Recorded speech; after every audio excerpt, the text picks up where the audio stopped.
আমাদের প্রথম প্রশ্নে আপনি বলেছেন যে না, বাংলাদেশের রাজনৈতিক পট পরিবর্তনের সাথে কলকাঠি নাড়ার সাথে আপনি জড়িত না, কিন্তু আমরা তো একই সাথে জানি যে আপনি ইউকে তে মুসলিম নেতা হিসেবে প্রচন্ড প্রভাবশালী। যেমন আপনার সাথে বর্তমান যিনি রাজা, ব্রিটেনের রাজা প্রিন্স চার্লস এর অনেক ছবি ইন্টারনেটে আছে, যেমন আমরা এখন স্ক্রিনে যেটি দেখতে পাচ্ছি, ডান পাশে আপনাকে দেখা যাচ্ছে, বাম পাশে প্রিন্স চার্লস কে দেখা যাচ্ছে। তো এরকম আরো অনেক ছবি আছে অনেক গুরুত্বপূর্ণ ব্যক্তিদের সাথে আপনার, এবং আমরা যতটুকু জানি আপনি হয়তোবা বাকিংহাম প্যালেসেও আমন্ত্রিত হয়েছেন, যদি ভুল না হয়ে থাকি। ইউকে আপনার কাজ নিয়ে আপনি কি একটু বলবেন যে আপনি মানে বাংলাদেশি কমিউনিটির মধ্য থেকে আপনি কি কি কাজ করেছেন? আপনার সাথে এই হাই প্রোফাইল লোকদের সাথে কি সম্পর্ক? হাই প্রোফাইল কথা পরে আসছি।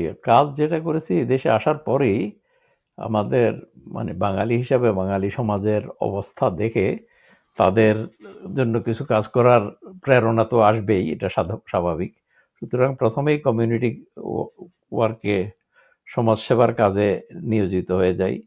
সেই সাথে মসজিদ ইত্যাদি প্রতিষ্ঠা এবং গঠন, লন্ডনের সবচেয়ে প্রাচীন মসজিদ এবং সবচেয়ে বড় মসজিদ বলতে হবে ইস্ট লন্ডন মসজিদ এর সাথে আমি শুরুতেই এসে আসার পরপরই জড়িত হয়ে যাই, এবং আমার সময়ই আমি যখন সেক্রেটারি ছিলাম তখন এই মসজিদের প্রথম বিল্ডিংসগুলো তৈরি হয়।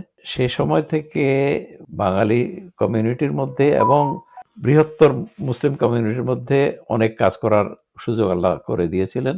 সেই সুবাদেই আসলে দেশে যারা প্রথিতযশা মানুষ, বিশেষ করে রাজনীতিবিদ, বিভিন্ন প্রতিষ্ঠানের হেড, আপনি যে সমস্ত ছবি দিয়েছেন এর মধ্যে একটা তৎকালীন আর্ম ফোর্সেস এর চিফের ছবি রয়েছে দেখলাম। তো প্রিন্স চার্লস থেকে সাথে আমার প্রথম পরিচয় বোধহয় ইস্ট লন্ডন মসজিদকে নিয়েই হয়। তিনি অন্তত দুবার তাকে সেখানে দাওয়াত করে নিয়েছিলাম আমার অবস্থায়। একটাতে আমি সভাপতিত্ব করছি এবং উনি আর প্রিন্স মোহাম্মদ আল ফয়সাল এসেছিলেন, এবং সেখানে আমি একটা আমার বক্তৃতার মধ্যে জোকও করছিলাম, সেটা প্রিন্স খুব পছন্দ করছিলেন।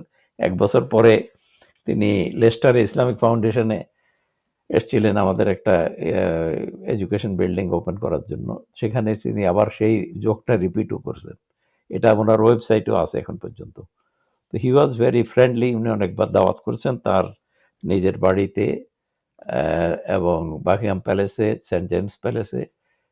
আর তার মা রানীর সাথেও যোগাযোগ হয়েছে অনেকবার, তিনিও দাওয়াত করেছেন প্যালেসে এবং অন্যান্য জায়গায়। প্যালেসের বাইরে অন্যান্য অনুষ্ঠানে তাদের সাথে মেলামেশা হয়েছে। এছাড়া রাজনীতিবিদদের সাথে, এখানকার সমাজ নেতাদের সাথে, সাংবাদিকদের সাথেও আলাপ আলোচনা এবং চলাফেরা করার অনেক সুযোগ হয়েছে।